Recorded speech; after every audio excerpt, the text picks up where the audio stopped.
Un misterio de 2000 años de antigüedad se enfrenta a la búsqueda del Santo Grial.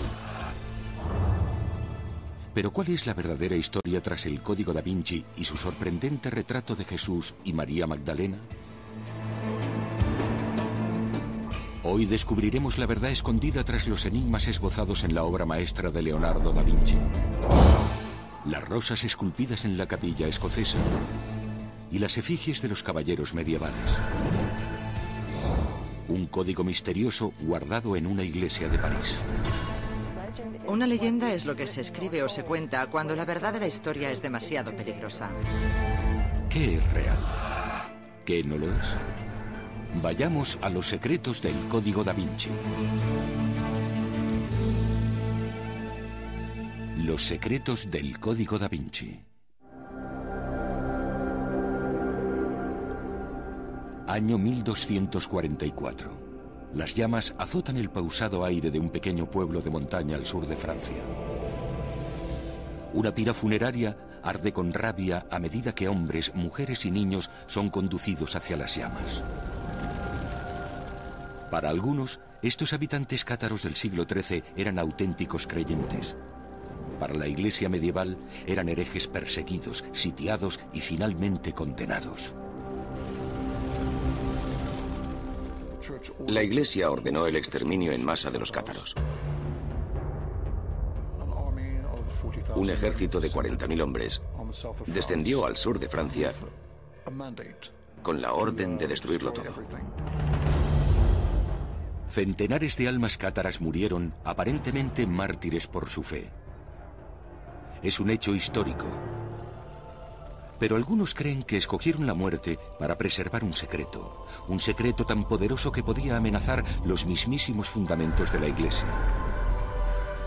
Según el Código da Vinci, se trata de una escena de persecución que se repetirá una y otra vez a lo largo de los siglos. Incluso las élites de la sociedad serán atacadas para evitar que el secreto salga a la luz.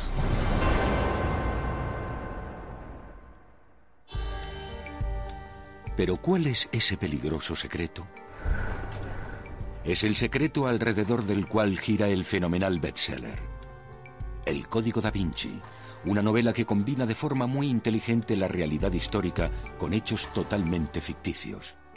Para distinguir entre realidad y mito, primero debemos realizar un viaje de 2000 años a través de la extraña historia alternativa que nos ofrece la novela, para luego explorar qué partes son reales y cuáles son pura invención.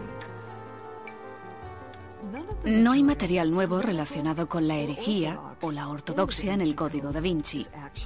Todo se ha tratado de un modo o de otro durante siglos en distintos estudios teológicos, históricos, etc.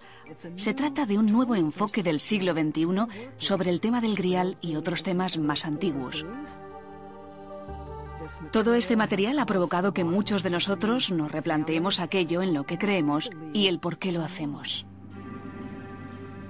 De acuerdo con el Código da Vinci, existe un secreto tan poderoso que se ha mantenido en silencio durante 1000 años gracias a un misterioso culto medieval.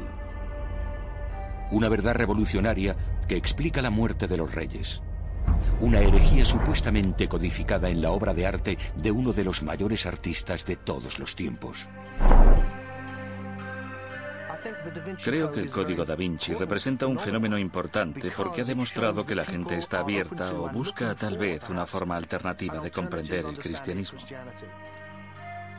El Código da Vinci reescribe audazmente la leyenda del Santo Grial y cuestiona los aceptados fundamentos de la fe cristiana. De repente nos enfrentamos a la idea de que tal vez no nos lo contaron todo.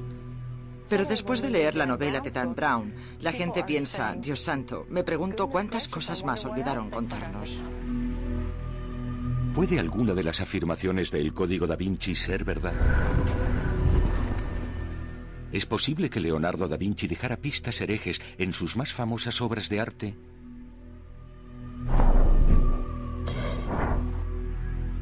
¿Es posible que los verdaderos orígenes del cristianismo fueran modificados o reescritos por los primeros religiosos? ¿Podrían todas estas iglesias europeas esconder la clave hacia un verdadero linaje sagrado?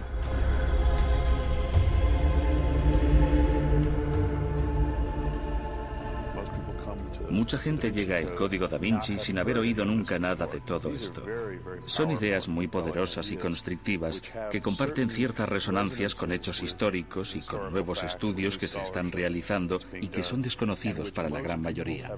Por eso encuentran la novela chocante, asombrosa y fascinante de leer. Esta forma de escribir es apta para el gran público. Pero creo que también es importante reconocer que se trata de ficción. La historia de Dan Brown se basa en una historia relatada mucho tiempo antes de que apareciera el Código da Vinci. Brown sugiere que María Magdalena, una de las seguidoras de Cristo, es también su compañera. De hecho, sugiere que es su esposa y que algún día llegará a ser venerada con él como una diosa. Yo sí creo que Jesús y María Magdalena se casaron, que fueron realmente pareja. Creo que Jesús encarnó el arquetipo de Dios como novio y que María encarnó el arquetipo de Dios como novia.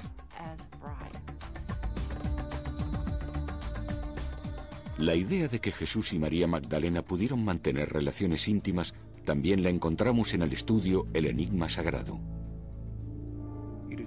Es más probable que un hombre pueda casarse, tener hijos y acceder a un trono que nazca de una virgen, ande sobre el agua y pueda resucitar. El Código da Vinci también afirma que María estaba embarazada de Jesús y que tuvo que escapar para poder salvarse a sí misma y a su bebé. Una leyenda francesa de alrededor del año 900 después de Cristo dice que viajó a Egipto, donde su secreto podría quedar a salvo. Allí dio a luz a una niña a la que llamó Sara, la verdadera descendiente de Jesús y heredera de su reino en la tierra.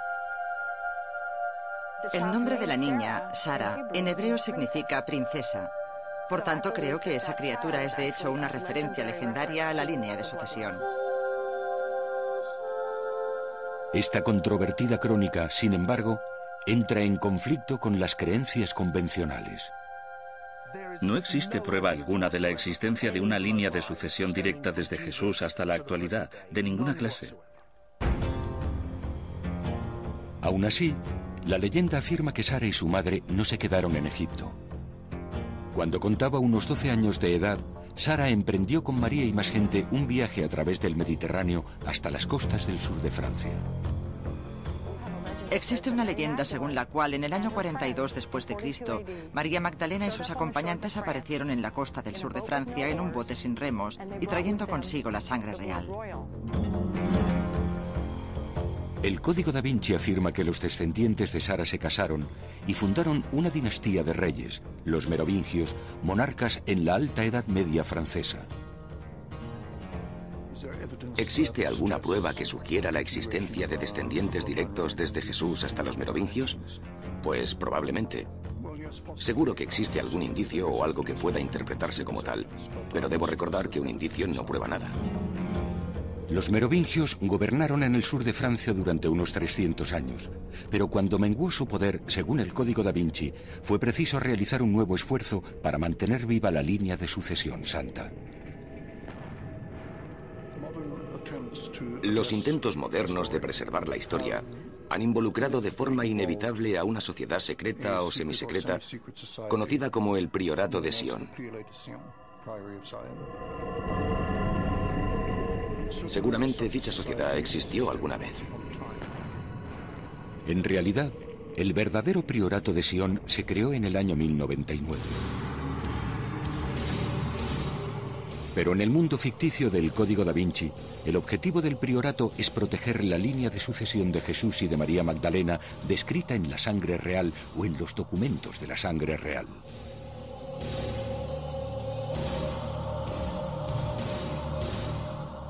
Para cumplir ese propósito, se dice que el priorato creó uno de los grupos más misteriosos de la historia, los Templarios. Vemos en ellos la necesidad de lo que llamaríamos tropas de seguridad antirrobo. Podemos considerar a los templarios como los monjes guerreros de las cruzadas. Los templarios fueron reales, pero en el Código da Vinci dichos caballeros son enviados por el priorato de Sion a las ruinas del Templo de Salomón en busca de los documentos santos que contienen supuestamente la genealogía de los descendientes de Jesús. Es muy probable que los templarios encontraran algo. Pero si lo encontraron, nadie sabe de qué se trata. Según el Código da Vinci, los documentos y la verdad explosiva que contienen fueron usados por los templarios para chantajear a la Iglesia. En poco tiempo, se volvieron poderosos, ricos y un enemigo que batir.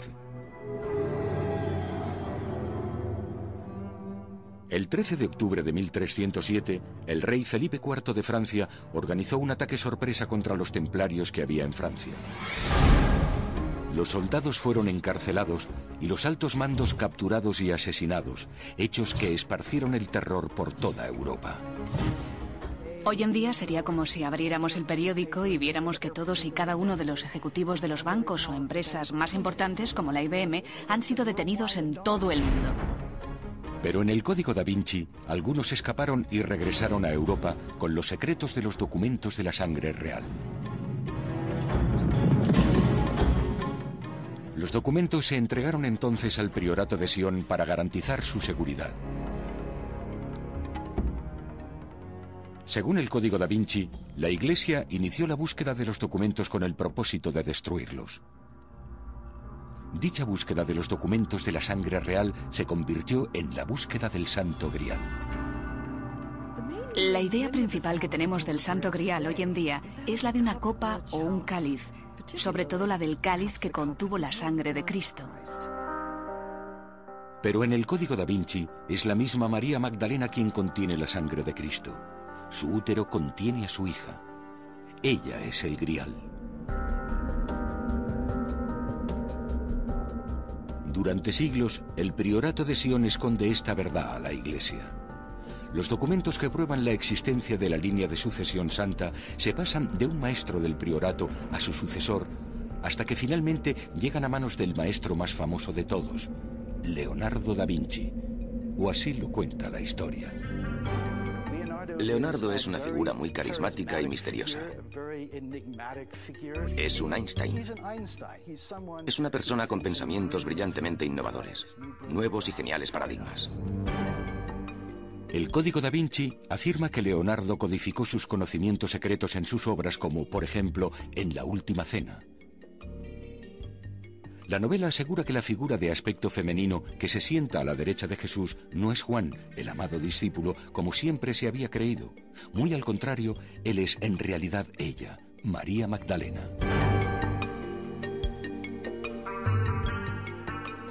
Parece que Da Vinci conocía la tradición porque pintó claramente a María Magdalena con Jesús en La Última Cena, tal y como debería haber sido, pero no como es ahora. ¿Intentaba Leonardo decirnos algo realmente? ¿Escondió en realidad pistas en sus cuadros más famosos? ¿Es este el secreto más explosivo de todos los tiempos o es algo completamente distinto?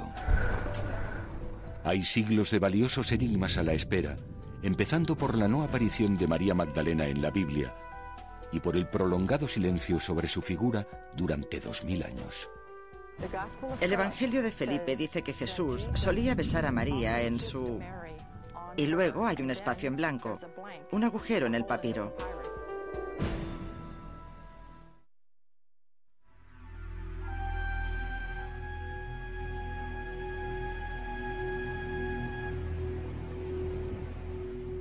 La religión cristiana surgió hace cerca de 20 siglos, basándose en la vida y las enseñanzas de un hombre cuyos seguidores le consideraban el Hijo de Dios.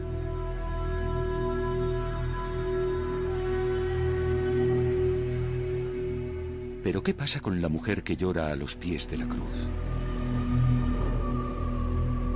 María Magdalena, pecadora, prostituta. Esta es la imagen que la historia ha formado de ella. Pero ¿y si la imagen está equivocada? ¿Y si las lágrimas son las de una esposa que llora por el padre del hijo que aún no ha nacido?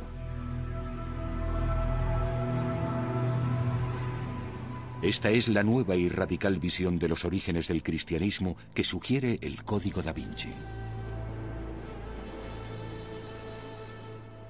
Creo que María Magdalena tuvo una relación muy especial con Jesús. De hecho, opino que crearon el modelo de pareja en las primeras comunidades cristianas y que realmente fueron marido y mujer.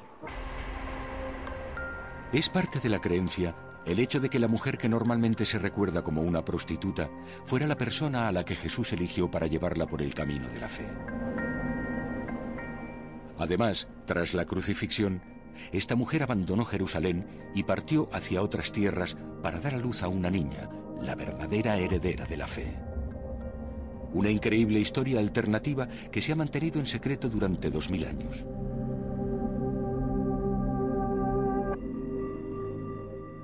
Pero ¿de dónde provienen esas ideas? En 1945, en los remotos desiertos de Egipto, se descubrieron unos documentos que mostrarían los primeros signos del cristianismo de una forma muy distinta. Son escrituras antiguas halladas cerca de la ciudad de Nag Hammadi que contienen ideas sobre la religión de Jesús y que no se recogen en la Biblia. Sabemos que estos documentos son reales, fuentes fehacientes que provienen de tiempos muy antiguos, de los primeros siglos tras la muerte de Jesús. Los documentos se conocen como los Evangelios gnósticos y fueron escritos por una secta cristiana durante el siglo II. Incluyen textos como el Evangelio de Felipe, el Evangelio de Tomás y el Evangelio de María, y recogen testimonios muy poco ortodoxos de la vida de Jesús. El Evangelio de Felipe dice que Jesús solía besar a María en su... Y luego hay un espacio en blanco, un agujero en el papiro. Por lo tanto, no sabemos si la besaba en la boca, en la frente, en la mejilla o en el hombro. No estamos seguros, pero sí sabemos que los demás apóstoles se sentían celosos de su grado de intimidad. Los cristianos gnósticos que escribieron estos pasajes no representan ninguna de las sectas principales, pero sus escritos son parte de lo que el Código da Vinci contempla como la historia perdida del cristianismo. La gnosis cristiana trata sobre la revelación de lo que los cristianos llaman el Cristo. En él encontramos lo que somos nosotros, que no es nada, no es un cuerpo, somos solo conciencia. La idea de encontrar a Dios desde nuestro interior y no a través de la Iglesia es otra de las ideas que distingue a los gnósticos de los otros primeros cristianos. Y todavía hay más. Tenemos una especie de reconstrucción idealizada de los orígenes del cristianismo en los que existía algún tipo de igualdad entre los discípulos de Jesús, entre hombres y mujeres, en una comunidad no jerárquica y más democrática.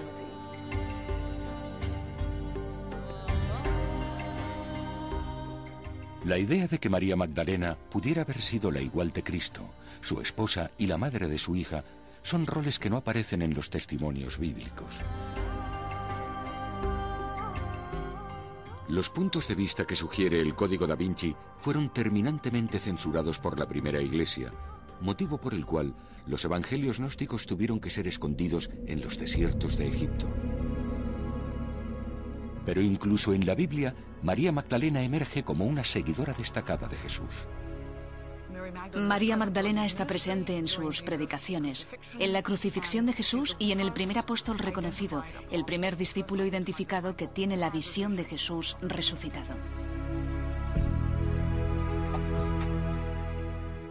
Aparte de esto, de María Magdalena sabemos que en el Nuevo Testamento aparece junto con otras mujeres subvencionando y administrando, si queréis llamarle así, el reino de Jesús.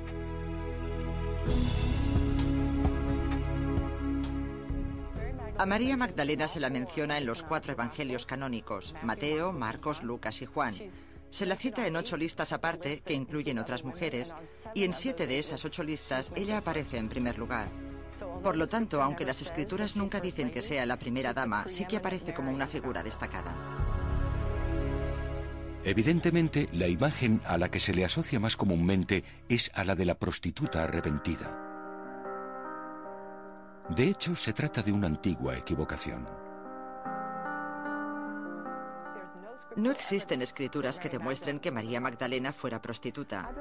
Creo que la identificación de la mujer que veneró a Jesús con una pecadora y que sucede solo en el Evangelio de Lucas es la base de esta extendida creencia de que María Magdalena podría haber sido una prostituta. El texto de Lucas es muy claro. Había una mujer en la ciudad que había pecado. Sin nombre. Pero la tradición quiere dar nombres y en la tradición occidental esta figura se identifica con María Magdalena. Fue el Papa Gregorio el Grande quien la trató de prostituta en el siglo VI, aunque no lo hizo para erradicar la visión feminista del cristianismo. El Papa Gregorio no lo hizo para humillar a la mujer, sino para demostrar a los feligreses que incluso con sus pecados y su sentido de la banalidad, Dios les quería lo suficiente como para ayudarles a alcanzar la gracia. En relación a si existen pruebas de que los evangelios gnósticos fueron escondidos o destruidos deliberadamente, sabemos que cuando los textos gnósticos fueron escritos, la Iglesia aún no había establecido los 4 evangelios que encontramos hoy en la Biblia. Podría ser que no se llegaran a esconder nunca. Se perdieron. Se perdieron en la antigüedad. No tenemos constancia de que se escondieran deliberadamente. No podemos afirmar que el simple hecho de que no aparezcan en el canon signifique que alguien los quisiera esconder. Los evangelios gnósticos sirven como fuente importante para el Código da Vinci. Pero las escasas referencias bíblicas a la relación de María Magdalena con Jesús en los evangelios aceptados no prueba ni niega la idea de que estuvieran casados o de que tuvieran un hijo. Y si lo hubieran hecho, no tenía por qué ser suprimida necesariamente. Sabemos que a principios del siglo I estaba bien visto que un padre judío buscara una esposa adecuada para su hijo antes de que cumpliera los 20. Hay muy pocas excepciones. Por lo tanto, el hecho de que Cristo tuviera familia no habría socavado automáticamente su mensaje. No importa si se le considera célibe, no importa si se le considera un hombre casado. Lo importante es el modelo que proporciona con la forma en que Dios se preocupa por la humanidad.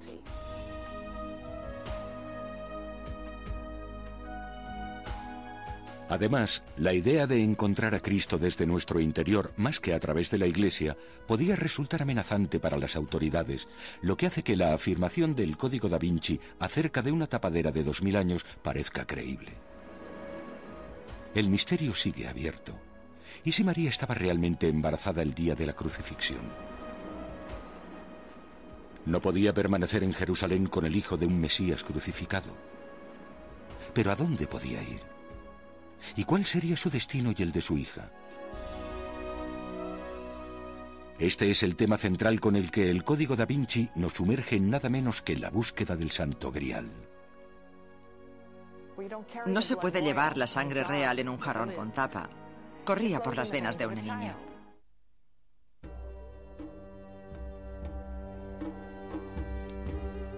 La búsqueda del Santo Grial ha sido la pasión de muchos durante siglos. La idea puede parecer extraña si consideramos que se trata de la búsqueda de una simple copa. Pero el Código da Vinci sugiere que es algo más. Actualmente lo vemos como la búsqueda de un objeto material, como un tesoro, un cáliz, oro o algo parecido. Pero en realidad, en las versiones medievales de la historia, esta era la búsqueda de algo trascendental o espiritual. Algo que iba más allá de la cotidianidad de nuestro mundo vulgar.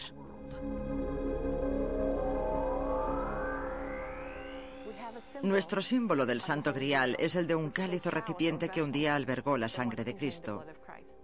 Y el recipiente es el símbolo arquetípico de la feminidad.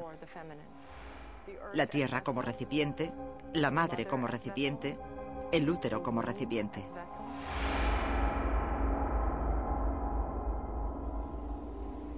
Si la historia del Código da Vinci es verdad, se trata del recipiente que contiene la hija de Jesucristo. María Magdalena es el Santo Grial. Y si realmente lleva al Hijo de Cristo, los que lo crucificaron a él también podían perseguirla a ella. Tiene que huir de Jerusalén. ¿Pero a dónde puede ir? Las claves de la respuesta yacen en las leyendas del Santo Grial.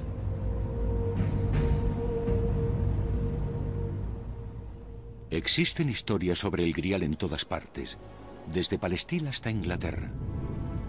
Pero una de las leyendas vitales para nuestra historia cuenta que María y su hija no nacida buscan refugio en Egipto junto al tío de la Virgen María, José de Arimatea. Creo que José de Arimatea se llevó a María Magdalena de Jerusalén a Alejandría. Allí es donde se dirigen sus leyendas y mitos. En Alejandría habrían encontrado una gran comunidad judía en la que se podrían haber integrado.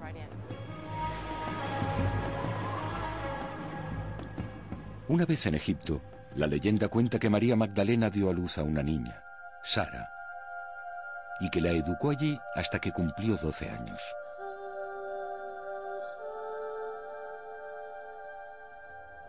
Cuentan que alrededor del año 42, María, Sara, José y algunos más salieron de Egipto y navegaron en una barca sin remos hasta las pantanosas costas de la Galia, provincia romana que hoy en día forma el sur de Francia.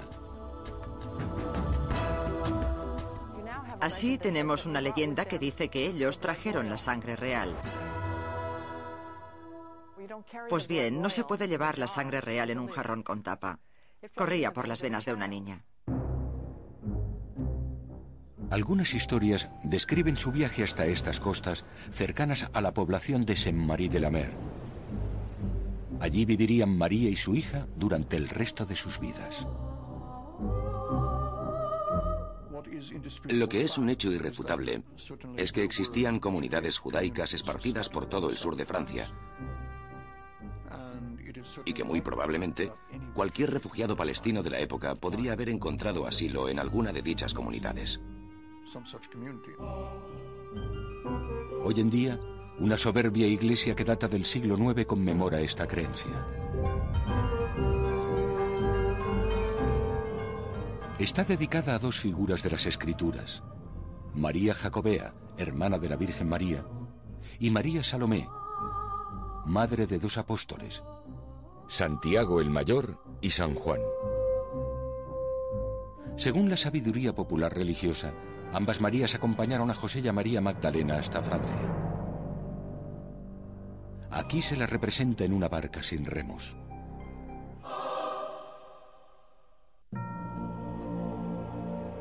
Pero más allá de todo esto, la Iglesia posee el lugar sagrado de una de las figuras más extraordinarias de la sabiduría cristiana. Una joven de piel oscura que se erige como un icono religioso junto a una antigua cripta.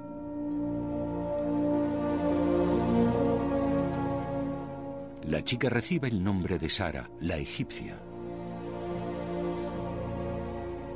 La mayoría de las leyendas afirman que Sara era una sirvienta que María Magdalena y sus acompañantes llevaron hasta allí.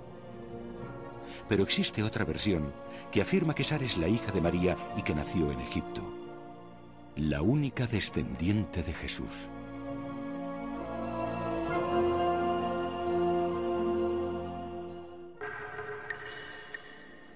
Sin embargo, si seguimos la tradición anglosajona del Santo Grial, esta no nos conduciría hasta Francia, sino hasta Glastonbury, Inglaterra, donde alrededor del siglo XII se erigió una majestuosa abadía. Se cuenta que fue allí donde José de Arimatea trajo el Santo Grial para guardarlo. ¿Pudieron haber llegado aquí María Magdalena y Sara?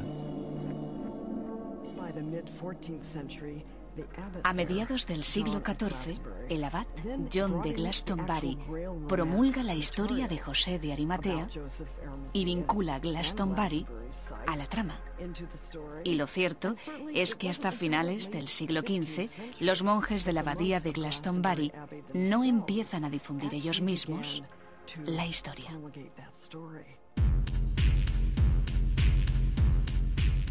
El imponente monte de Glastonbury Tor marca hoy lo que la leyenda señala como la entrada al mundo de los muertos y al lugar donde José enterró el Grial.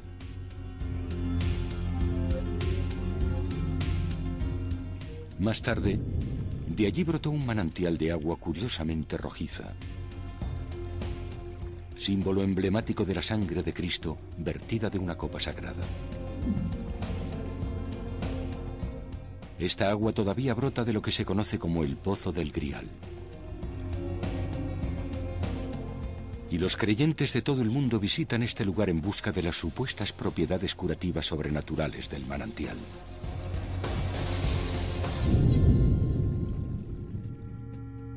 El hecho de que el Grial llegara realmente a Francia o a Inglaterra, tal y como sugiere el Código da Vinci, es algo que deben debatir los estudiosos del Grial. Pero cada vez son más los eruditos que empiezan a mirar de nuevo hacia la figura de María Magdalena. ¿Es posible que la Mona Lisa sonría porque ella conoce un secreto que nosotros desconocemos?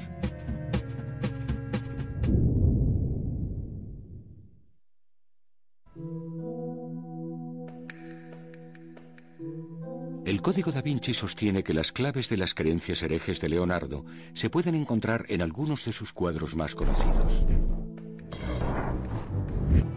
¿Sonríe la Mona Lisa porque sabe algo de María Magdalena? ¿Amenaza el arcángel Uriel a la Virgen María en su Virgen de las Rocas? Dan Brown afirma que Leonardo y otros artistas mantenían creencias herejes que no podían expresar en público por miedo a represalias religiosas. Sus creencias en una feminidad sagrada y en el divino poder de la procreación de la mujer se encuentran en el núcleo de la novela. Según el Código da Vinci, el trabajo de Leonardo está plagado de pistas que conducen al secreto sobre María Magdalena que él intentaba mantener vivo y que las autoridades eclesiásticas habían mantenido en la oscuridad.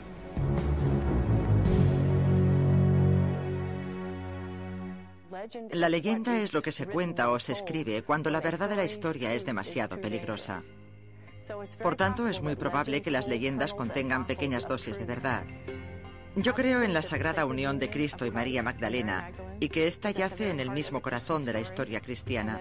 Pero también creo que se perdió triste y trágicamente en los albores del cristianismo y que se desterró de su propia historia.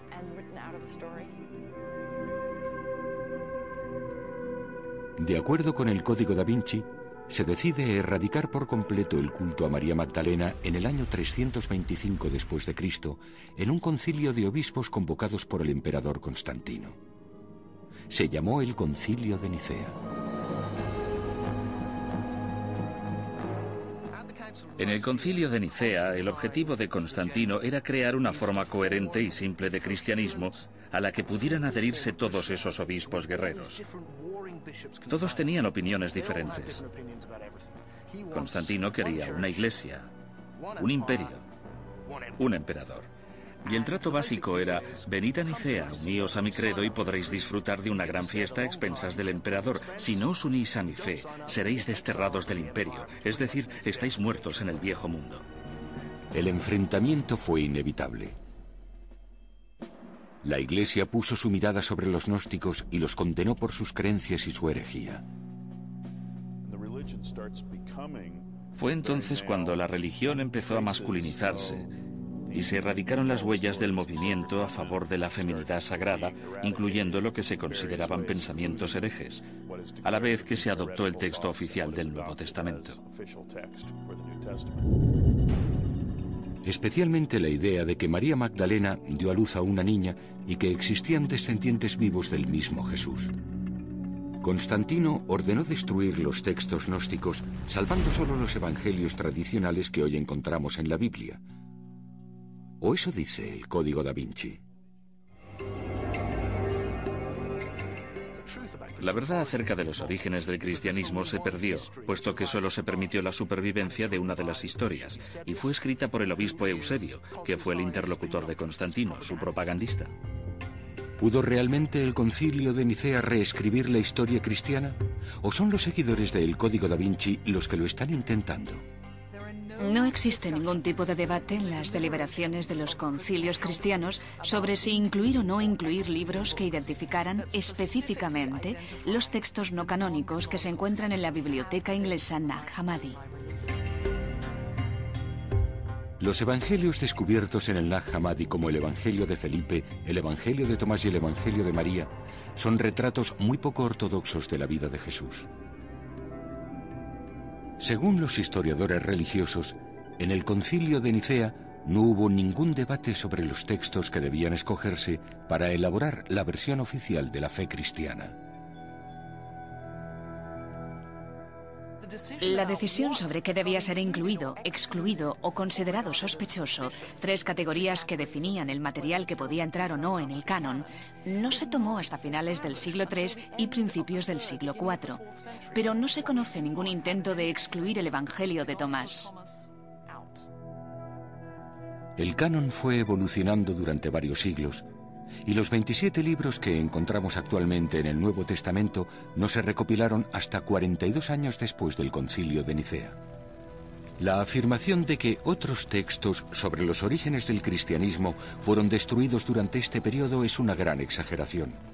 Es cierto que se quemaron libros, pero eso ocurrió siglos más tarde y por diversos motivos. La idea del Código da Vinci de que la Iglesia quiere aplastar la leyenda de María Magdalena recibe el apoyo de los que manifiestan su fe en el antiguo mito egipcio.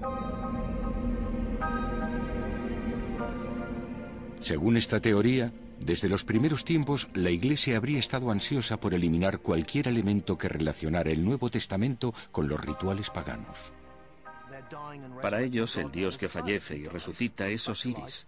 Quien muere, vuelve a la vida, asciende al cielo y se convierte en el juez de los vivos y los muertos. Y su consorte, su diosa, es Isis, quien emerge como la figura homóloga de María, consorte de Jesús, muerto y resucitado según la tradición cristiana. Cristo y Magdalena pudieron ser, a los ojos de las primeras comunidades, la reencarnación de aquella primera unión sagrada entre Osiris e Isis. El Código da Vinci sugiere que para la Iglesia, una fe basada en esta unión sagrada se parecería demasiado a las creencias paganas que intentaban reemplazar. Debía acabarse con las creencias que celebraban la unión sexual entre deidades. Sin embargo, estudiosos del cristianismo argumentan que el hecho de ver a María Magdalena como una diosa va más allá de lo que la misma fuente nos dice. En realidad no existe ningún elemento que conecte la tradición de diosas como Isis con María Magdalena. Para la tradición cristiana, María Magdalena no es una diosa. Se puede leer sobre su sabiduría y sobre la figura de Isis también, pero todo lo demás es alejarse de los libros, es crear una imagen de algo a nuestra conveniencia. Además, María Magdalena fue santificada. Algo que la Iglesia no habría permitido si sus intenciones fueran las de envilecer su imagen o erradicarla de la historia. En el año 1969, María Magdalena dejó de ser oficialmente etiquetada de prostituta por la Iglesia. Con todo, las leyendas del Código da Vinci sostienen que el verdadero legado de María debía ser eliminado por la Iglesia para evitar que sus descendientes pudieran amenazar su autoridad y llegar a liderar el mundo cristiano. Se dice que estos descendientes mantuvieron viva la línea de sucesión uniéndose en matrimonio y fundando una dinastía de reyes, los merovingios, monarcas de los que se contaban las más extrañas historias. De los merovingios se decía que eran capaces de curar utilizando solo las manos y de hablar con los animales.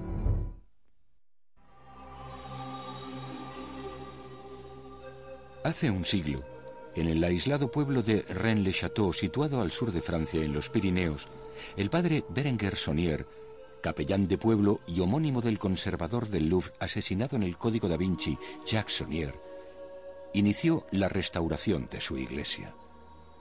Este hecho da pie al nacimiento de la leyenda que ha hecho famosa la novela. No se trataba, sin embargo, de una restauración cualquiera. Saunier hizo cosas que llegaron a considerarse heréticas. Cerca de la entrada, instaló una figura demoníaca sosteniendo una fuente. Se puede ver la imagen del cuerpo de Cristo siendo trasladado de su tumba en la oscuridad de la noche en vez de resucitando. Saunier construyó una torre dedicada a María Magdalena, la seguidora de Jesús considerada prostituta.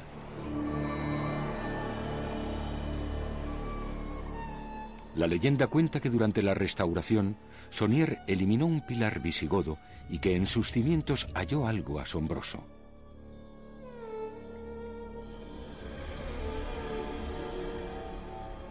Vitelas antiguas que narran una historia. una saga de 2000 años que reescribe la historia cristiana y amenaza la legitimidad de la Iglesia a la que Sonnier había dedicado su vida. Estos textos, llamados el dossier secreto, apoyan la existencia de una línea de sucesión directa que retrocede desde la actualidad hasta una dinastía de reyes medievales franceses, monarcas que podrían haber llevado la sangre de Jesucristo. Esta historia se narra en el bestseller publicado el año 1982, El Enigma Sagrado, novela que lanza por primera vez al público general la idea de una línea sucesoria santa. Lo único que hemos hecho es preguntar si todo esto es posible. ¿Es posible que Jesús se casara? ¿Que creara su propio linaje o tuviera hijos? ¿Es posible que esos hijos se casaran creando la dinastía merovingia? Y nuestra conclusión fue sencillamente que sí, que estas cosas son posibles.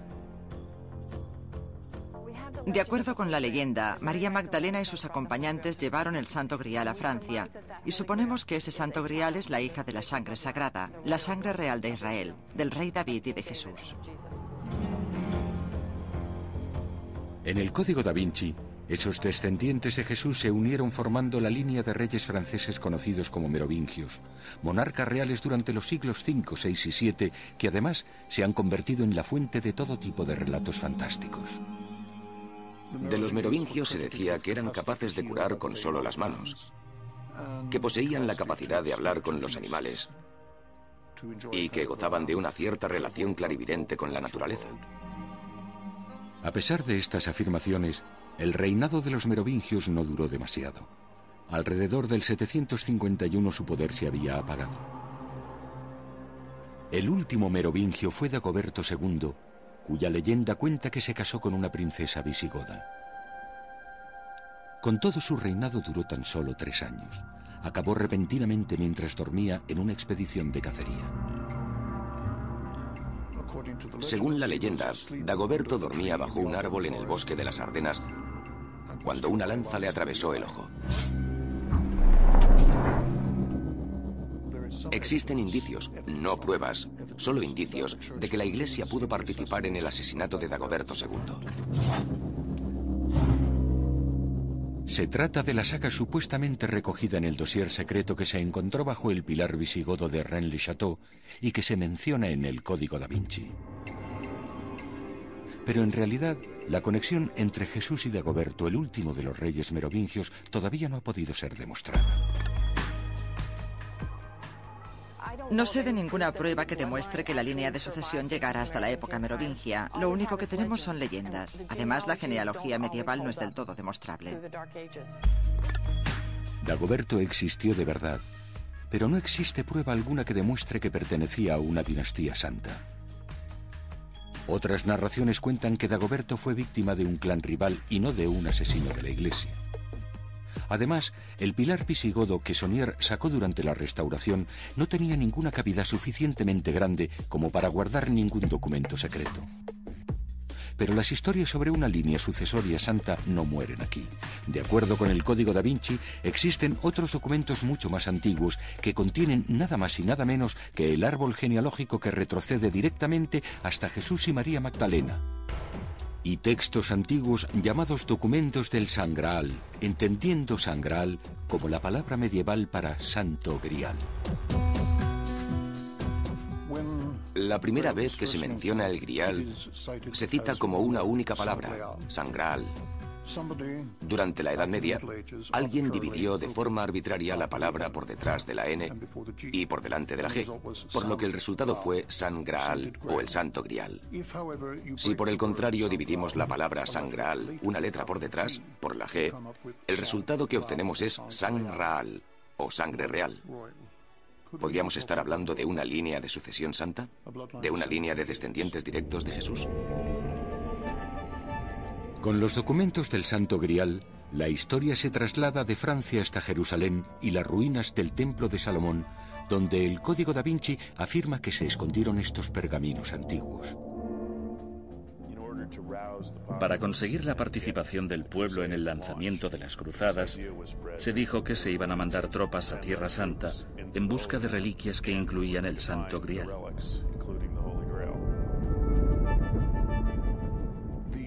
El líder de la primera cruzada fue Godofredo de Bouillon, descendiente de los merovingios. Si retrocedemos en su árbol genealógico, descubrimos que, en efecto, es descendiente de los merovingios. La historia recoge que en julio de 1099 los cruzados derrotaron a los turcos otomanos y un triunfante Godofredo de Bouillon fue coronado rey de Jerusalén.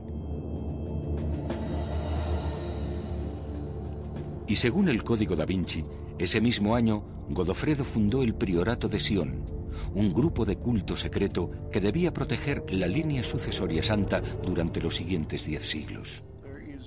Existen pruebas escritas que demuestran que en el 1099, cuando Jerusalén fue tomado por los cruzados, un grupo de religiosos iniciados se instalaron en una abadía situada en la cima del monte de Sion y crearon una nueva orden, la Orden de Sion. El Priorato de Sion medieval existió en realidad. Pero en la novela, este priorato tiene una misión secreta: encontrar los documentos del Santo Grial. Para alejarlos de Jerusalén, la novela afirma que el priorato creó una unidad militar, una orden de caballeros llamada los Templarios.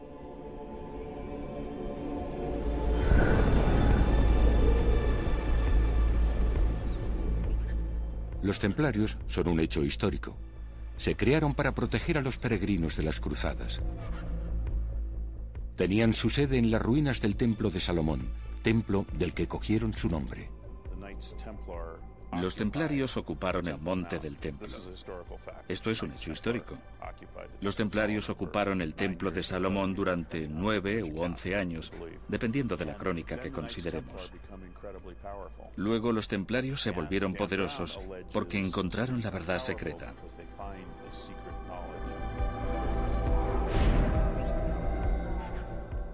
Explorando los rincones más recónditos del sepulcro sagrado por excelencia de Jerusalén, es como los templarios encontraron lo que la novela considera los textos más importantes del cristianismo, los documentos del Santo Grial, la prueba escrita de una línea de sucesión que retrocede de los reyes merovingios hasta la hija de Jesucristo.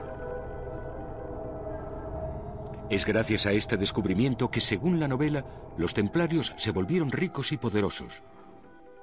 Pudieron utilizar este secreto para chantajear a la Iglesia. Amasaron una gran cantidad de dinero. Se convirtieron en la institución cristiana más adinerada del momento. También fueron increíblemente sigilosos y por lo tanto muy temidos. Algunos historiadores han recopilado rumores contra ellos relacionados con prácticas perversas y creencias grotescas. Se afirmó que celebraban rituales que implicaban pisotear la cruz y repudiar a Jesús. Se les acusó de sodomía. También se les acusó de violación. Sus enemigos incluso afirmaron que realizaban ceremonias en las que rendían culto a la cabeza de San Juan Bautista porque él era el maestro verdadero de Cristo.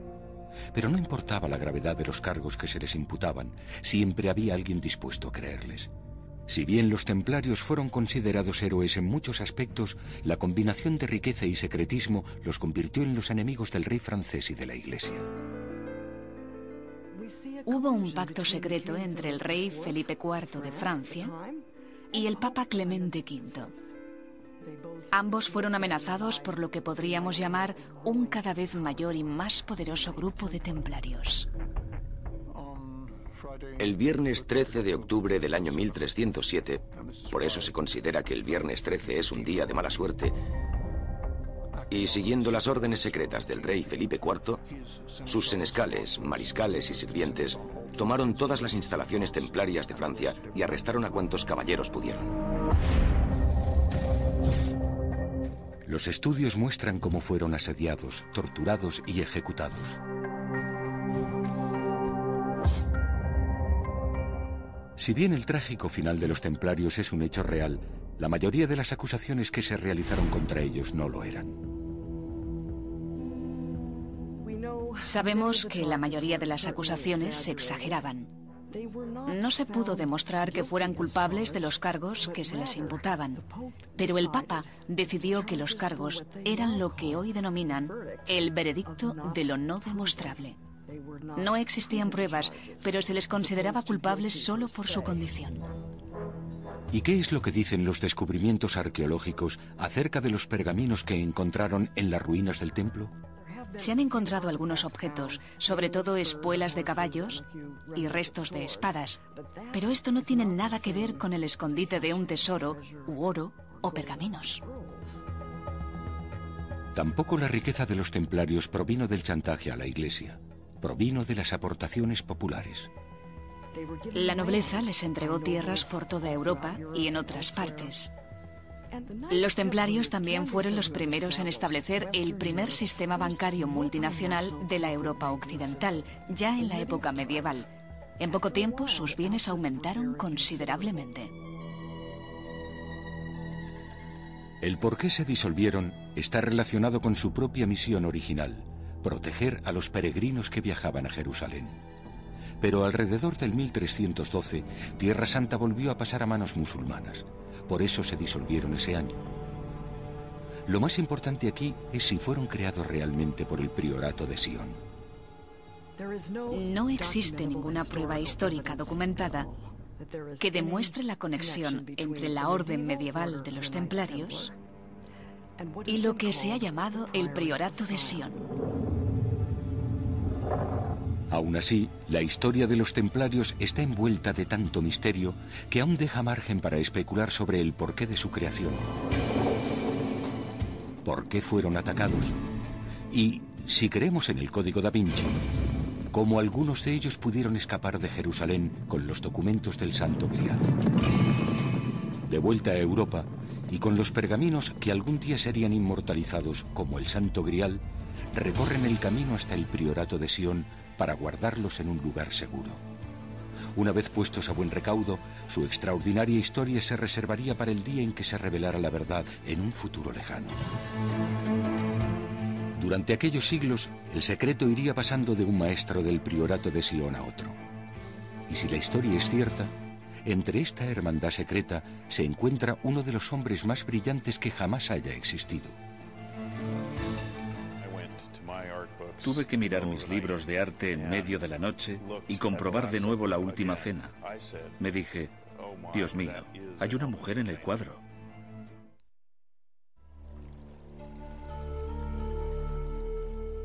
Existen muchas teorías sobre la identidad real del Santo Grial.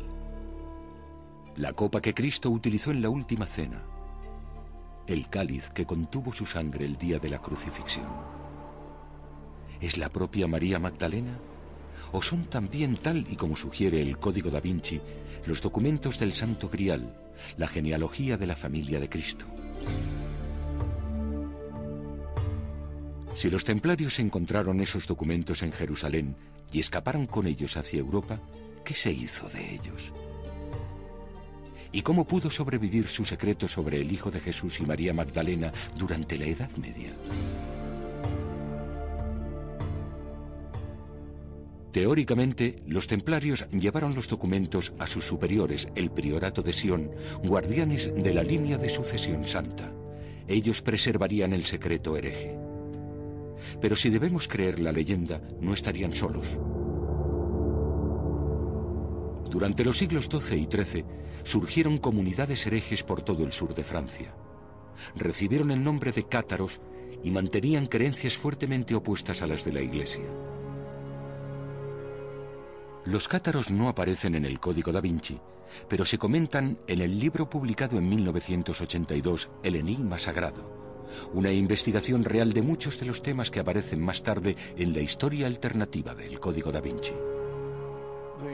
Contemplaban a las mujeres como iguales. No diferenciaban entre sexos. Los predicadores cátaros podían ser tanto mujeres como hombres. Los cátaros utilizaban cuevas como templos secretos donde alimentaban ideas como la igualdad de sexos, creencias que la Iglesia consideraba amenazadoras. Cuentan que en una cueva cercana a la ciudad de Foix, los cátaros habían celebrado oficios ante el grabado de la pared de piedra. Un pentágono con una estrella en el interior, un pentáculo, forma geométrica que, según el Código da Vinci, es el símbolo antiguo de la feminidad sagrada. Pero las creencias herejes son solo uno de los motivos por los cuales la Iglesia se oponía a ellos. Los cátaros predicaban en contra de las transgresiones de la Iglesia, su opulencia, sus injusticias y la forma en que las figuras eclesiásticas vivían envueltas de lujo y opulencia, mientras la gente de a pie se moría de hambre. La leyenda también dice que los cátaros son los guardianes de un gran tesoro, aunque nadie sabe con certeza de qué se trata. ¿Podría tratarse de los documentos del Santo Grial? Sea lo que fuere, supuestamente hizo que los cátaros despertaran la ira del rey francés y de la Iglesia. Y también parece que inspiró la creación de la Inquisición, y en el 1209 el inicio de la Cruzada albigense. La Inquisición se formó para combatir única y exclusivamente la herejía cátara. No existía Inquisición alguna antes de la Cruzada albigense. Fue la primera cruzada que se realizó en Europa, en suelo europeo y no en Tierra Santa.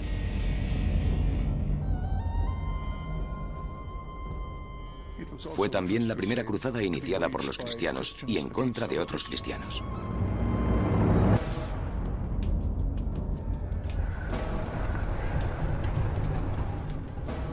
Estos soldados del rey francés fueron mandados para defender la fe ortodoxa. La cruzada albigense duró 4 décadas, durante las que se atacaron poblaciones cátaras a lo largo de todo el sur de Francia.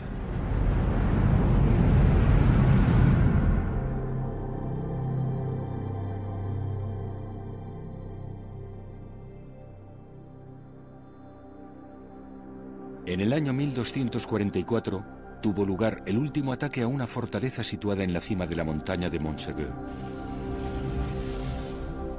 Los cruzados tuvieron que sitiar el remoto monasterio durante 10 largos meses, pero finalmente se alzaron con la victoria. Al final, Montségur cayó, y los cátaros, en vez de convertirse al catolicismo, voluntariamente avanzaron hacia las llamas. Se dejaron quemar.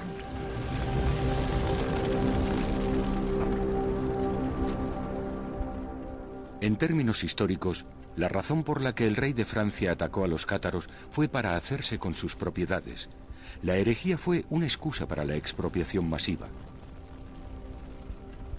Con todo, existe una leyenda popular francesa datada del siglo XIII que cuenta que el día antes de la caída de Montségur, 4 monjes escaparon por la escarpada montaña con el misterioso tesoro cátaro.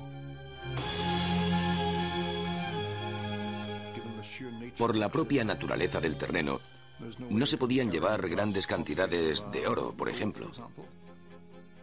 Fuera lo que fuera, tenía que ser fácil de transportar. Es posible que lo que la Iglesia pretendía destruir fueran los documentos del Santo Grial, pero esto es pura especulación. Sin embargo, si fuera cierto, los pergaminos habrían salido de nuevo por tierras europeas y habrían sido escondidos de las autoridades religiosas. Trasladados de un lado a otro por el priorato de Sion, los pergaminos habrían pasado de una generación de maestros a la siguiente hasta que habrían acabado en las manos del maestro más famoso de todos.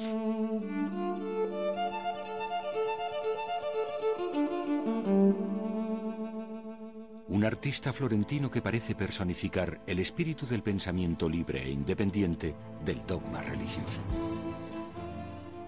Leonardo es una figura muy carismática a la vez que enigmática. En mi opinión, la palabra enigma aparece con tan solo pensar en Leonardo.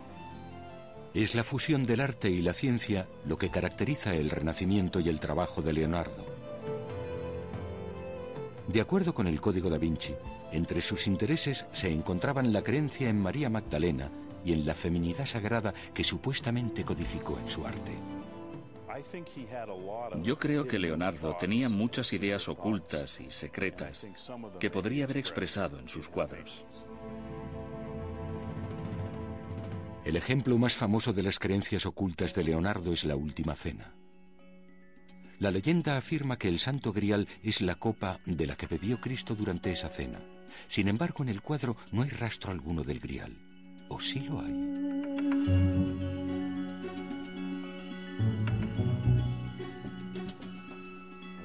Cuando leí el Código da Vinci por primera vez y llegué al pasaje donde se explica que en el cuadro aparece una mujer, Tuve que mirar mis libros de arte en mitad de la noche y estudiar de nuevo la Última Cena. Me dije, Dios mío, hay una mujer en el cuadro. ¿Cómo no me he dado cuenta antes? Si se observa el cuadro de la Última Cena, la figura que supuestamente representa a Juan es en realidad María Magdalena. Según el Código da Vinci, esta figura no es San Juan Evangelista, sino María Magdalena, el Santo Grial. Tanto Jesús como ella aparecen en el centro del cuadro, sugiriendo así su igualdad de roles. En el cuadro aparece un puñal desenfundado apuntando a uno de los lados, tal vez representando la hostilidad que algunos sentían en contra de la importancia que Jesús daba a María. La mano de Pedro también se desliza en el aire con un gesto amenazante, expresando así los celos del apóstol hacia María y su rol como compañera de Cristo. Y en el centro de la composición, una gran V, el símbolo que supuestamente une el culto a la feminidad con el Santo Grial y María Magdalena.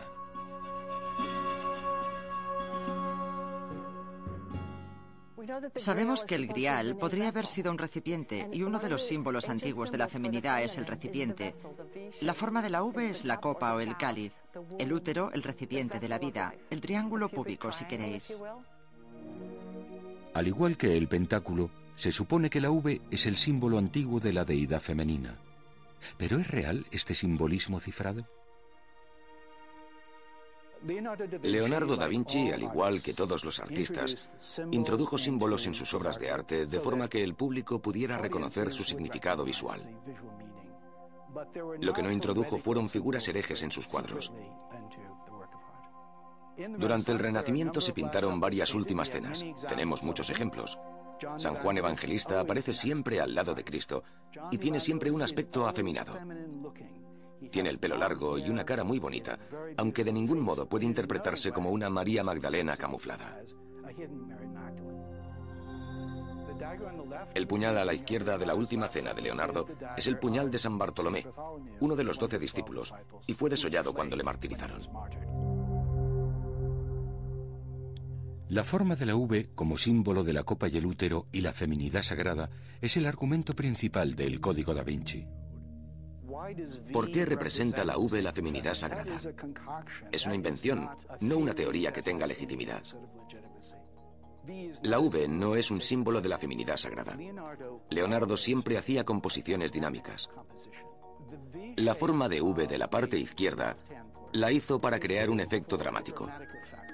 No tiene nada que ver con la feminidad sagrada.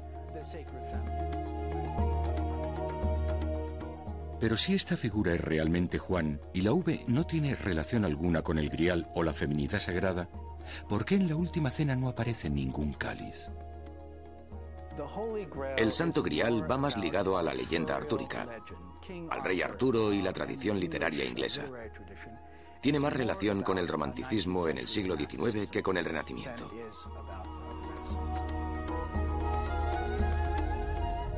Por último, tampoco existen indicios que demuestren que Leonardo perteneció al priorato de Sion, como se afirma en el Código da Vinci. En mi opinión, la idea de que Leonardo da Vinci pudiera haber sido un maestro del priorato de Sion es imposible. Leonardo era solitario, solo estaba interesado en sus propios pensamientos e ideas. En los 15 manuscritos de Leonardo, con sus miles y miles de líneas, no hay evidencia alguna de que Leonardo da Vinci se involucrara en ninguna organización religiosa secreta del siglo XV y XVI. Es posible que la historia de los documentos de la sangre real y la búsqueda del Santo Grial no acabe solucionando todos los enigmas de da Vinci. ¿Pueden una rosa de 5 pétalos, una línea de cobre en una iglesia de París y la pirámide de cristal del Louvre señalar el lugar de descanso final? A menudo se ha llamado a la capilla de Rosslyn la capilla del Grial o la Biblia de piedra.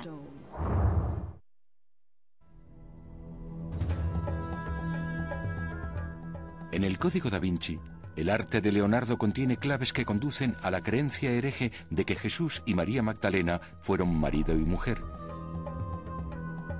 y que engendraron una línea de sucesión que luego se recopilaría en los documentos de la sangre real. También sugiere que los documentos fueron recuperados por los templarios, que a su vez consiguieron escapar de las zarpas del rey de Francia y de la Iglesia, guardando así su secreto. Pero una vez expulsados de Francia, ¿a dónde los debieron llevar? Evidentemente, los templarios existían en muchos otros países: Italia, España, partes de Inglaterra.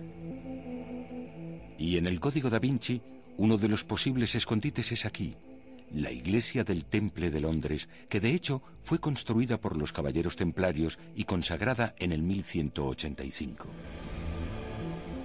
En su interior, esta antigua iglesia de 800 años tiene dos personalidades distintas. A un lado hay un espacio tradicional. Acaba en un altar, decorado con una vidriera, cargado de templarios a caballo. Pero al otro lado de la estructura hay una sala abierta donde las efigies de 10 templarios emergen ominosamente del suelo. Mecenas de la orden, enterrados en los cimientos de la iglesia desde el siglo XIII. Y están rodeados de cadavéricos rostros de pesadillas medievales.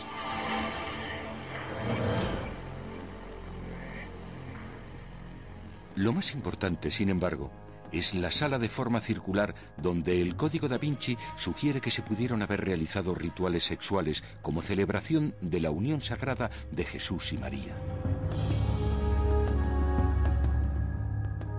Tal vez los templarios encontraron refugio aquí, un santuario en medio de un mundo hostil para los documentos que protegían y la línea de sucesión que habían prometido defender.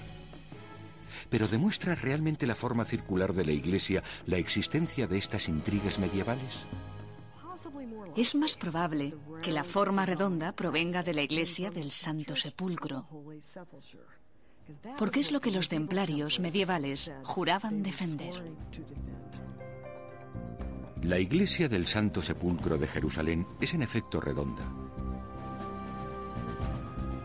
En el Código da Vinci, los documentos de la sangre real pasan una sola noche en el Templo de Londres antes de ser trasladados hacia el norte a un escondite aún más remoto, Escocia.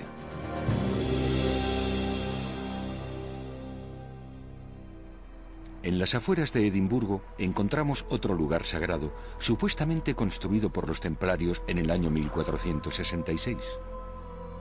Llamada la Capilla de Roslin, en la novela se la conoce como la Catedral de los Códigos.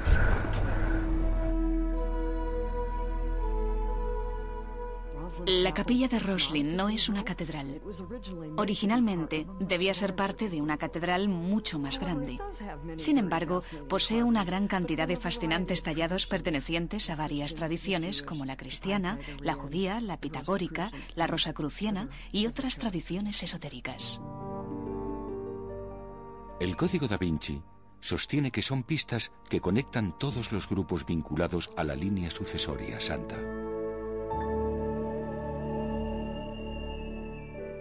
La capilla de Roslin fue construida bajo los auspicios de la familia Sinclair, en especial bajo las órdenes de Sir William Sinclair. Según se dice, William era descendiente de los reyes merovingios, los reyes que supuestamente llevaban la sangre de Jesús, y su lápida sugiere que Sinclair también fue un templario. Por último, se le relaciona con el priorato de Sion porque en la novela los Sinclair aparecen listados entre los primeros maestros del priorato. Por lo tanto, Roslin conecta a los merovingios con los templarios y con el priorato. Muchos estudiosos creen que esto es pura especulación.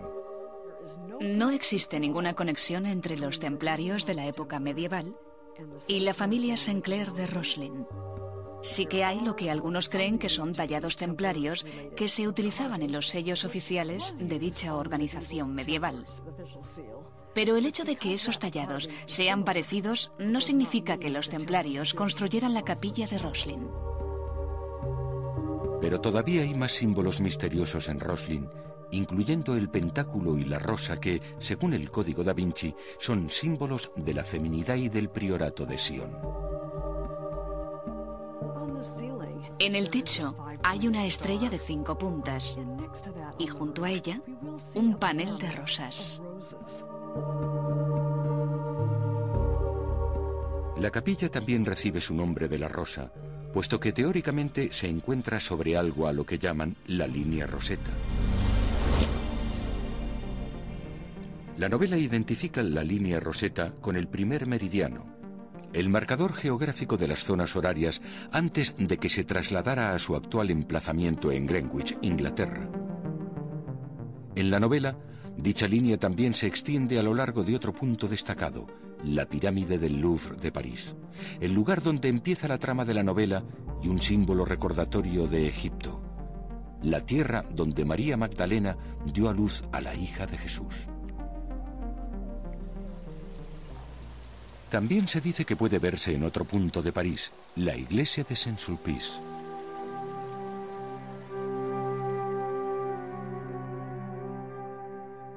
A primera vista, esta iglesia enorme tiene el aspecto de una catedral común, pero posee claves extrañas.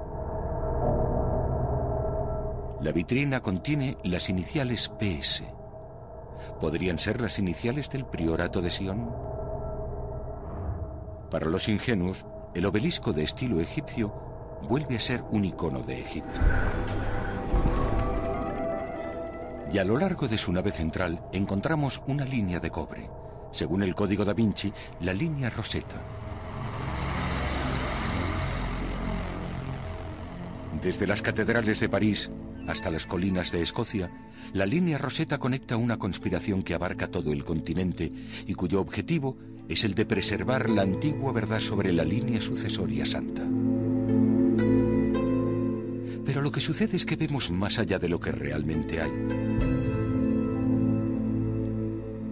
Las iniciales en la vitrina de Saint-Sulpice son las iniciales de San Pedro, no las del priorato de Sion. Y la línea de cobre que atraviesa el obelisco es simplemente un reloj astronómico solar. No coincide con el meridiano que atraviesa París y nunca se le ha llamado línea Rosetta. De hecho, el primer meridiano no une en absoluto los puntos de Saint-Sulpice y Roslin. No se conoce el origen del nombre de Roslin. Se han propuesto muchas teorías, pero la capilla de Roslin no proviene de la línea Rosetta. Y respecto a los demás enigmas de Roslin, no existe consenso alguno acerca de si la estrella de 5 puntas es un símbolo de la feminidad sagrada. No hay indicios de que signifique la feminidad y no cualquier otra cosa. Encontrar un pentáculo o un pentagrama y afirmar que se trata de la feminidad no tiene ningún sentido. Tampoco existen pruebas de que el priorato de Sion se simbolice con una rosa. Además, la lápida que une al fundador de la capilla de Roslin con los templarios ni siquiera se encontró en Roslin, ni se refiere a su fundador. Con todo esto podría parecer que tiramos por tierra la gran conspiración para mantener en secreto la línea sucesoria santa, pero hay algunas pruebas que todavía sobreviven. Por ejemplo, el pilar llamado Pilar del Aprendiz y el ángel inclinado son símbolos masones. Curiosamente, la familia Sinclair fue una familia masona de Escocia. Los masones comenzaron como un gremio de constructores de castillos y catedrales. Pero llegó un momento en que afirmaron que su sociedad procedía de los constructores del Templo de Salomón. Esto les vinculaba a los templarios. Se trataba de un mito que tendría consecuencias dramáticas. Alrededor del año 1700 se habían convertido en un club adinerado que defendía ideas progresistas como la democracia y un gobierno laico para toda Europa, ideas que no gustaron al rey Luis XVI de Francia. Por eso, cuando la Revolución Francesa de 1789 derribó a la monarquía, muchos lo achacaron a una conspiración masónica para vengar la muerte de sus predecesores, los templarios, antiguos enemigos del rey francés. ¿Fue una conspiración? ¿Hubo una conspiración en Francia? Si hubieras sido un racionalista de pensamiento libre en aquella época, habrías apoyado el final de la monarquía y el establecimiento de la democracia. No te habría hecho falta pertenecer a una conspiración secreta para creer en estas cosas. No fue una conspiración. Esta idea es solo la última de una larga lista de afirmaciones no demostradas. Los masones no tenían nada que ver con los templarios. Los templarios no fueron creados por el priorato de Sion. El priorato no protegía la línea de sucesión santa y no existen pruebas que demuestren que los documentos de la sangre real hayan existido nunca. Entonces, ¿cómo empezó esta saga de 2000 años y cómo acaba en un bestseller? En realidad, hay una historia secreta tras el Código da Vinci. No se trata de la historia que conocéis, pero empieza en el mismo lugar donde la falsa historia comienza, con el padre Berenguer Saunier y el misterio de Rennes-le-Château. Fuimos abordados en París por un grupo de gente con un objetivo aparentemente extraño y alocado: restaurar una línea de sucesión de 1600 años de antigüedad.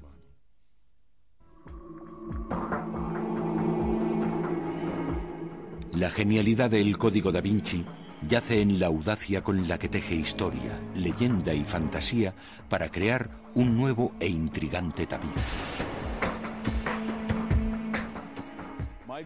Mi opinión sobre Dan Brown y la historia que narra en el Código da Vinci es que cuanto más retrocede en la historia, más razonables e interesantes son sus ideas. Cuanto más se acerca a la actualidad, más se aleja de los estudios reales y del pensamiento académico.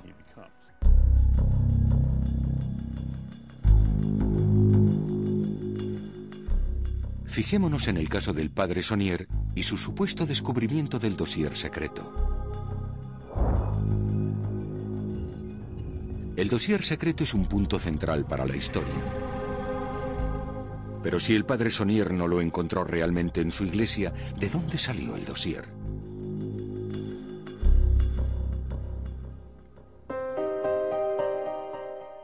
Es posible encontrar la pista de otra fuente, una fuente más reciente y que hoy en día parece menos creíble. El dossier secreto salió a la luz por primera vez en 1956, cuando un periódico francés, el Dépêche du Midi, publicó historias sobre él después de que lo encontraran en la Biblioteca Nacional de París. ¿Quién lo escribió? ¿Quién lo depositó en la biblioteca y por qué? Parece que el dossier fue entregado por un grupo que se registró por primera vez en el gobierno francés en el año 1956, un grupo llamado Priorato de Sion. Una organización completamente moderna cuyo representante era un hombre llamado Pierre Plantard. Plantard inventó un mito según el cual él era el único que podía salvar a Francia durante la guerra, y tras esta afirmó que formaba parte de una sociedad secreta. Fue su organización la que elaboró el dossier secreto. La mayor parte del dossier consiste en páginas y páginas de árbol genealógico. A medida que lo vas observando, te preguntas a qué demonios viene tanto nombre. ¿Qué diantre intentan demostrar con todo esto? Estos documentos intentan probar a través de una serie de relatos que realmente existe un descendiente de los merovingios que es un rey perdido.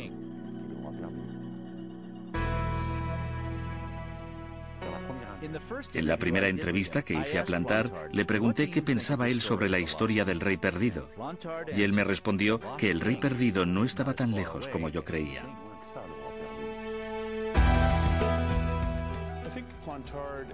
Yo creo que Plantard y su círculo eran intelectuales de derechas y nacionalistas franceses que intentaban crear un mito moderno utilizando elementos de hechos históricos y leyendas.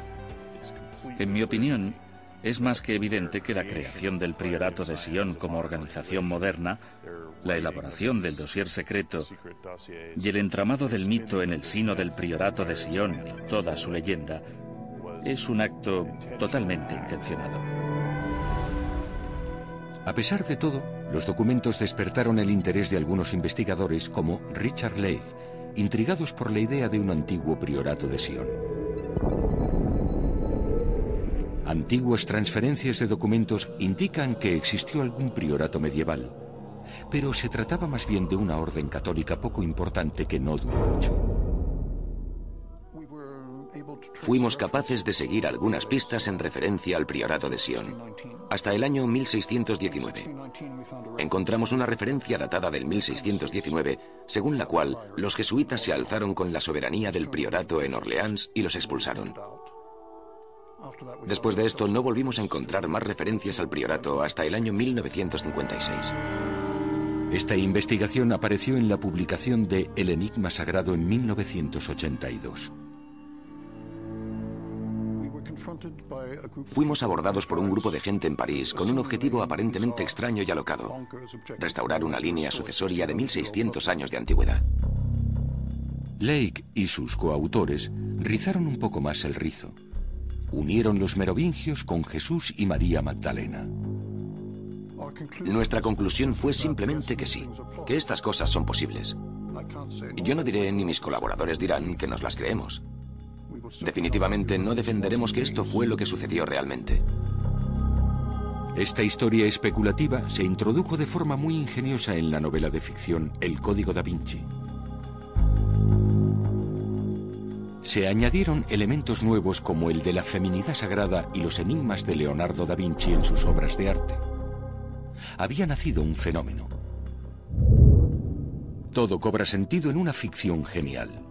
Pero en Francia, lugar donde se inicia la leyenda y donde se conoce muy bien la verdadera historia, pocas de las ideas del Código da Vinci se consideran hechos reales. Desde el principio, y estamos hablando de hace 30 años, todo el mundo en Francia sabía que esto era una patraña.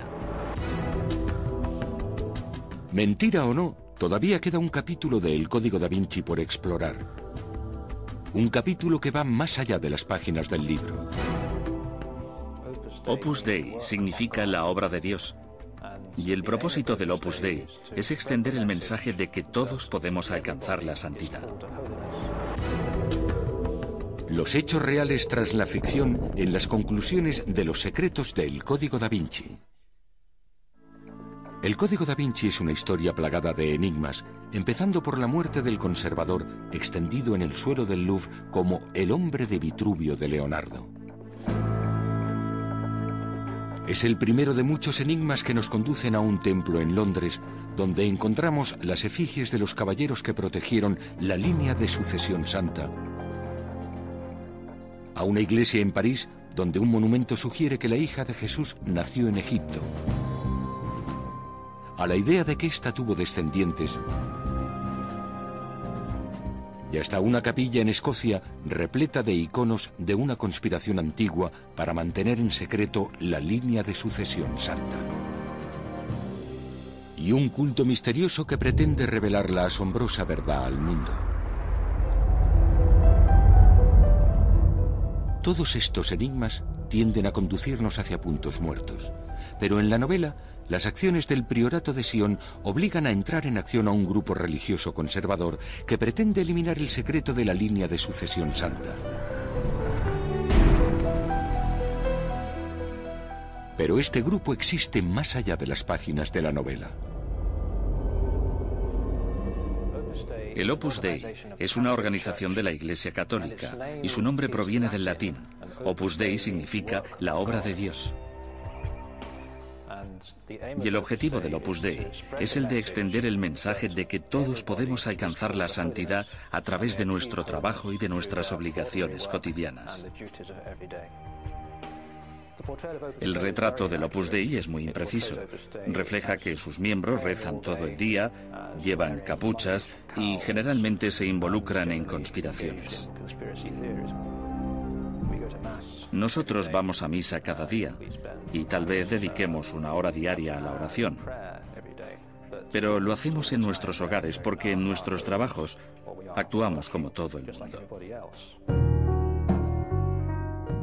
Con sede en Londres y Nueva York, la organización está creciendo rápidamente y actualmente alcanza los 80.000 miembros. Muchos la consideran una de las voces más conservadoras del mundo católico. Es una prelatura personal del Papa, lo que significa que existe dentro de la Iglesia Católica, pero separada de su estructura básica. El Opus Dei fue creado en el año 1928 por el padre José María Escrivá de Balaguer. Su objetivo declarado es el de contribuir en la misión evangelizadora de la Iglesia y el de ayudar a la gente a practicar las enseñanzas del Evangelio en la vida cotidiana. Sus seguidores apoyan los valores tradicionales, pero sus detractores les acusan de extremistas en sus creencias y de realizar actividades sospechosas. El Código da Vinci menciona una en particular. El libro afirma que el Vaticano entra en un tipo de compraventa corrupta con el Opus Dei, en la que éste compra al Vaticano a cambio de dinero. Esta es una alegación muy perjudicial y constituye el elemento más ultrajante de todo el libro. Es completamente falso. Más allá de todo esto, se afirma también que este grupo practica ritos medievales como el autocastigo físico como medio de salvación. Se conoce como automortificación y el Opus Dei la practica, aunque de una forma muy edulcorada. Algunos miembros utilizan el cilicio de vez en cuando. Es una especie de cinturón de hierro que se coloca alrededor de la pierna. La idea es que si se practica la mortificación en los momentos de tentación, se recupera fuerza y determinación moral, evitando así sucumbir a la trampa y caer en el pecado. No es algo exclusivo del Opus Dei. Sea lo que fuere lo que opinemos de sus creencias, una cosa sí es cierta. Nunca ha existido una misión destinada al exterminio de la línea de sucesión santa, porque el Opus Dei no cree en la existencia de dicha línea de sucesión. Por su parte, el Opus Dei no tiene interés alguno en la conspiración ficticia sugerida en el Código da Vinci. Pero el éxito internacional del libro de Dan Brown demuestra que ha captado la atención de los lectores de hoy en día, y existen muchas teorías que explican este éxito. La posibilidad de que puedan estar sucediendo cosas en el mundo que nos rodea y sobre las que no tenemos control alguno nos perturba. Las conspiraciones nos alivian, sugieren que hay organizaciones trabajando que nos proporcionan así alguien a quien culpar o a quien unirnos. Tened en cuenta que hoy hay gente que intenta retroceder a tradiciones más antiguas o que intenta descubrir las raíces de la verdad. Y esta novela de misterio ha resultado ser un gran catalizador. Lo que esta novela demuestra es que la gente está abierta y dispuesta a encontrar nuevas interpretaciones del cristianismo. El libro, a pesar de que se supone que está basado en hechos históricos, es totalmente ficticio. Representa lo que todavía no se ha experimentado, encontrado o descubierto. Por lo tanto, representa una especie de búsqueda eterna. Finalmente, el libro de Dan Brown parece plantear muchas preguntas, pero tiende a dejar las respuestas abiertas al lector. Incluso analizando el texto en sí del Código da Vinci, no acabamos de comprenderlo. ¿Está diciendo que se trata de las reliquias físicas de María Magdalena, que es un conjunto de documentos, que está enterrado bajo la capilla de Roslin, que fue desenterrado, trasladado y recolocado bajo el Museo del Louvre?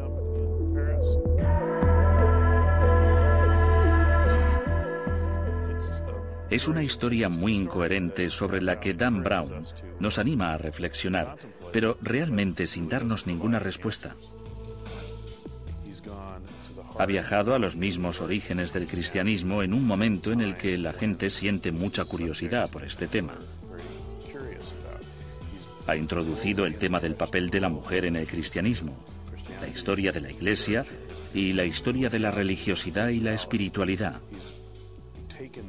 Ha tocado el tema de la nueva búsqueda de un significado espiritual y del significado de la vida en el siglo XXI y ha introducido todos estos temas. El tema del Grial es, en mi opinión, una metáfora. Es lo que nosotros queramos que sea.